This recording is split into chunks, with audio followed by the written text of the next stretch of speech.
আসসালামু আলাইকুম এভরিওয়ান। আজকে আমরা 32তম বিসিএস এর সাধারণ বিজ্ঞান নিয়ে অংশ নিয়ে পড়াশোনা করব। আমাদের চ্যানেলে আপনাদের জন্য বিসিএস এর আলাদা করে টপিক বেসড প্লেলিস্ট রয়েছে এবং সেখানে আমরা এমনভাবে তৈরি করে দিচ্ছি ভিডিও যাতে করে আপনারা শুনে মুখস্থ করে নিতে পারেন। বিসিএস ছাড়াও আপনাদের জন্য আমাদের চ্যানেলে ইয়ার বেসড জব সলিউশন রয়েছে, প্রাইমারি জব সলিউশন, নিবন্ধনের জব সলিউশন, অডিটরের জব সলিউশন রয়েছে এবং এইসব ভিডিওতে আমরা এমনভাবে করে দিচ্ছি যাতে করে আপনারা শুনে আপনাদের জব সলিউশনটা কমপ্লিট হয়ে যায়।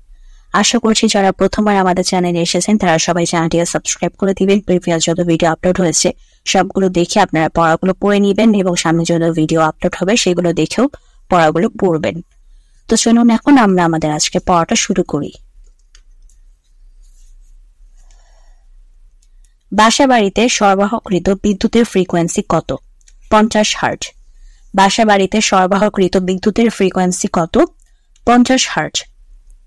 বাসাবাড়িতে সরবরাহকৃত বিদ্যুতের ফ্রিকোয়েন্সি কত? 50 হার্জ। অপটিক্যাল ফাইবারে আলোর কোন ঘটনাটি ঘটে? অভ্যন্তরীণ প্রতিফলন। অপটিক্যাল ফাইবারে আলোর কোন ঘটনাটি ঘটে? অভ্যন্তরীণ প্রতিফলন। অপটিক্যাল ফাইবারে আলোর কোন ঘটনাটি ঘটে? অভ্যন্তরীণ প্রতিফলন। বৈদ্যুতিক মিটারে 1 ইউনিট বিদ্যুৎ খরচ বলতে বোঝায় 1 কিলোওয়াট ঘন্টা। বৈদ্যুতিক মিটারে 1 ইউনিট বিদ্যুৎ খরচ বলতে বোঝায় 1 কিলোওয়াট ঘন্টা। বৈদ্যুতিক মিটারে 1 ইউনিট বিদ্যুৎ খরচ বলতে বোঝায় 1 কিলোওয়াট ঘন্টা। দুধে থাকে ল্যাকটিক অ্যাসিড। দুধে থাকে ল্যাকটিক অ্যাসিড। দুধে থাকে ল্যাকটিক অ্যাসিড। কোনটি জৈব অম্ল? Acetic acid. কোনটি জৈব অম্ল? Acetic acid. জৈব অম্ল কোনটি? Acetic acid. পিতলের উপাদান হলো তামা ও দস্তা। পিতলের উপাদান হলো তামা ও দস্তা। পিতলের উপাদান হলো তামা ও দস্তা। স্বর্ণের খাদ বের করতে ব্যবহার করা হয় নাইট্রিক অ্যাসিড। স্বর্ণের খাদ বের করতে ব্যবহার করা হয় নাইট্রিক অ্যাসিড। স্বর্ণের খাদ বের করতে ব্যবহার করা হয় নাইট্রিক অ্যাসিড। মাশরুম এক ধরনের ফাঙ্গাস। মাশরুম এক ধরনের ফাঙ্গাস। মাশরুম এক ধরনের ফাঙ্গাস। উদ্ভিদের বৃদ্ধি নির্ণায়ক যন্ত্র ক্রেস্কোগ্রাফ। উদ্ভিদের বৃদ্ধি নির্ণায়ক যন্ত্র ক্রেস্কোগ্রাফ। উদ্ভিদের বৃদ্ধি নির্ণায়ক যন্ত্র হচ্ছে ক্রেস্কোগ্রাফ। অ্যান্টিবায়োটিকের কাজ জীবাণু ধ্বংস করা। অ্যান্টিবায়োটিকের কাজ জীবাণু ধ্বংস করা। অ্যান্টিবায়োটিকের কাজ জীবাণু ধ্বংস করা। যকৃতের রোগ কোনটি? জন্ডিস। যকৃতের রোগ হচ্ছে জন্ডিস। যকৃতের রোগ হচ্ছে জন্ডিস। ডায়োড সবচেয়ে বেশি ব্যবহৃত হয় রেকটিফায়ার হিসেবে। ডায়োড সবচেয়ে বেশি ব্যবহৃত হয় রেকটিফায়ার হিসেবে। ডায়োড সবচেয়ে বেশি ব্যবহৃত হয় রেকটিফায়ার হিসেবে। মৌমাছির চাষ হলো এপিকালচার। মৌমাছির চাষ হচ্ছে এপিকালচার। মৌমাছির চাষ হলো এপিকালচার।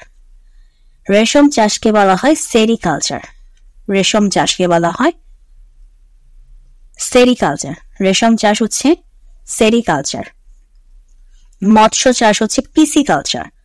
মৎস্য চাষ হচ্ছে পিসিকালচার। মৎস্য চাষ কি? পিসিকালচার। উদ্যান চাষ হচ্ছে হর্টিকালচার। উদ্যান চাষ হর্টিকালচার। একটা মনে রাখার একটা শর্টকাট, মানে জাস্ট একটা টেকনিক, শর্টকাট টেকনিকও না, জাস্ট একটা নিজস্ব টেকনিক বলি। এই যে রেশম চাষে এখানে র আছে, বয়শূন্য র আছে, আবার সেরিকালচারেও এখানে বয়শূন্য র আছে। সো রেশমে বয়শূন্য র আছে, সেরিকালচারেও বয়শূন্য র আছে। তো সেই হিসেবে একটা মাথায় রাখতে পারেন যে এখানেও বয়শূন্য র আছে, আবার যেখানে সেরিকালচারে আমার বয়শূন্য র আছে। সো রেশম চাষ বিদ্যা হবে আমার সেরিকালচার।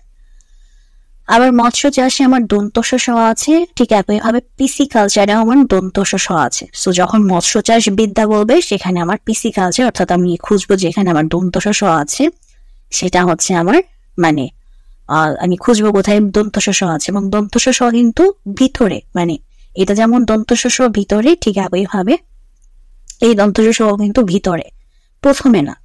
মানে এটা যেমন সেকেন্ডে এই দন্তস স, ঠিক একইভাবে এই দন্তস স কিন্তু সেকেন্ডে। মিল রেখে। সো এটা জাস্ট মনে রাখার জাস্ট একটা শর্টকাট টেকনিক বললাম, এভাবে মনে রাখতে পারেন। আর মৌমাছির চাষ হচ্ছে এপিকালচার।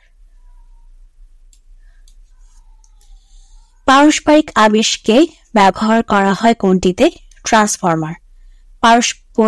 পারস্পরিক আবেশকে ব্যবহার করা হয় কোনটিতে? ট্রান্সফর্মার। পারস্পরিক আবেশকে ব্যবহার করা হয় কোনটিতে? ট্রান্সফর্মার। ভূপৃষ্ঠের সৌরদীপ্ত ও অন্ধকারাচ্ছন্ন অংশের সংযোগ স্থলকে বলে ছায়াবৃত্ত। ভূপৃষ্ঠের সৌরদীপ্ত ও অন্ধকারাচ্ছন্ন অংশের সংযোগ স্থলকে বলে ছায়াবৃত্ত। ভূপৃষ্ঠের সৌরদীপ্ত ও অন্ধকারাচ্ছন্ন অংশের সংযোগ স্থলকে বলে ছায়াবৃত্ত। ভূপৃষ্ঠের সৌরদীপ্ত ও অন্ধকারাচ্ছন্ন অংশের সংযোগ স্থলকে বলে ছায়াবৃত্ত।